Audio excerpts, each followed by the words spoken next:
Hai, berjumpa lagi ya. Hari ini kita akan belajar topik yang baru, yaitu 3.2, struktur kod arahan. Oke. Uh, struktur kod arahan ini, struktur kod arahan ini diperlukan bagi penyelesaian masalah yang kompleks. Dalam subtopik 3.2 ini kita akan mempelajari 4 jenis struktur kawalan, yaitu struktur kawalan jujukan, struktur kawalan pilihan, struktur kawalan bersarang, dan juga struktur kawalan ulangan untuk penyelesaian masalah. Oke, Cikgu harap pada hari ini kita akan belajar struktur kawalan jujukan dahulu ya. Cikgu harap apabila selesai menonton video ini, murid boleh menghasilkan atur cara yang melibatkan struktur kawalan jujukan dalam penyelesaian masalah.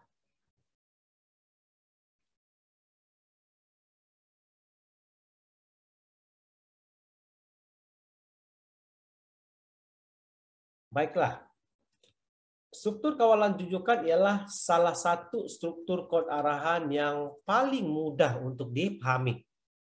Oke, ini ialah struktur kod arahan yang paling mudah berbanding dengan 3 lagi struktur kawalan yang lain. Oke, struktur ini melaksanakan arahan baris demi baris mengikut susunan atau aliran sahaja, yaitu dari atas ke bawah secara tertib. Oke. Oleh itu, struktur kawalan jujukan melaksanakan kod atur cara secara linear, di mana setiap penyataan dilaksanakan mengikut urutan yang telah ditetapkan. Oke. Biasanya struktur kawalan jenis jujukan ini digunakan dalam menyelesaikan permasalahan yang mudah. Oke, senang saja untuk mengetahui ya struktur kawalan jujukan ini. Oke, coba tengok carta alir ini. Ini adalah jujukan mula, langkah 1, langkah 2, langkah 3, tamat. Oke, dia terus saja tertib ya daripada langkah 1 hinggalah langkah 3. Itu adalah struktur kawalan jujukan. Baik, sebagai contoh.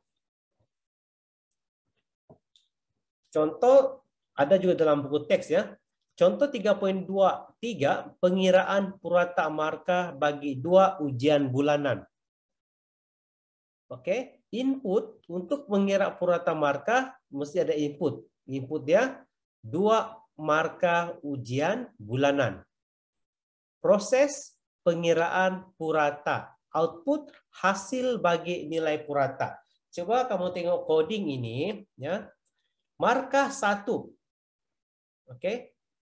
Markah 1 sama dengan integer dalam kurungan input dalam kurungan masukkan markah ujian 1 tutup kurungan. Ini adalah langkah 1. Oke. Kenapa ada int di sini integer? Bermaksud data yang dimasukkan nanti itu mesti dalam bentuk integer. Oke, yang kedua, masukkan markah ujian 2. Markah 2 sama dengan integer int, input sama juga macam di atas. Markah ujian 2. Ini adalah langkah 2. Yang ketiga, operasi pengiraan purata markah. Oke, untuk purata markah, purata sama dengan markah 1 tambah markah 2 tutup kurungan bahagi dengan 2. Oke, selepas itu kita akan paparkan purata, output. Kalau output print ya, print purata markah ujian ialah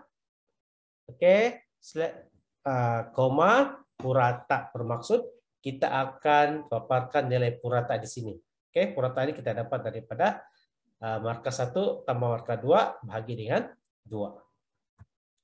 Oke.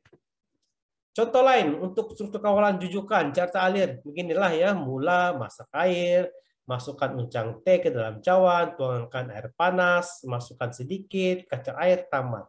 Oke, ini adalah struktur kawalan yang paling mudah ya. Sebab dia kena buat mengikut tertib. Oke. Untuk tugasan hari ini, ya, selepas menonton video ini adalah tugasan yang perlu kamu buat. Oke, contoh soalan, Aldrin ingin membina satu atur cara untuk mengira luas segi 4 dalam langkah penyiasatan. Aldrin perlu memikirkan input yang dikehendaki dan proses yang terlibat. Input yang dikehendaki ialah ukuran panjang dan lebar segi 4.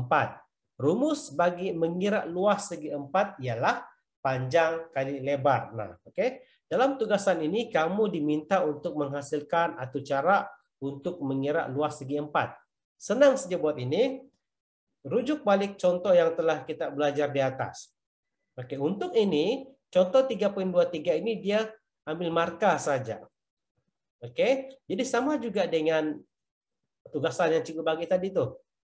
Oke, untuk tugasan yang cikgu bagi itu, yang penting di sini kamu kena dapat panjang, input untuk panjang dan juga lebar segi 4. Oke, jadi senang saja. Mungkin yang pertama markah 1, tukarkan kepada panjang. Oke, panjang sama dengan int, ikut saja ini input, masukkan panjang segi 4, tutup kurungan. Oke. Yang seterusnya, proses seterusnya masukkan lebar segi 4. Oke, masukkan lebar segi 4. Ubah dia. Lebar sama dengan integer, int, buka kurungan, input, buka kurungan, semikolon, masukkan lebar segi 4, tutup kurungan. Oke, lepas itu operasi di sini. Operasi pengiraan segi 4. Oke, luas segi 4. Luas sama dengan panjang kali lebar. Oke, dan seterusnya paparkan markah purata. Print luas segi 4 ialah, oke, yang buka kurungan. Apa ini? Semikolon di atas kan, Oke, ini bukan ikut saja ini.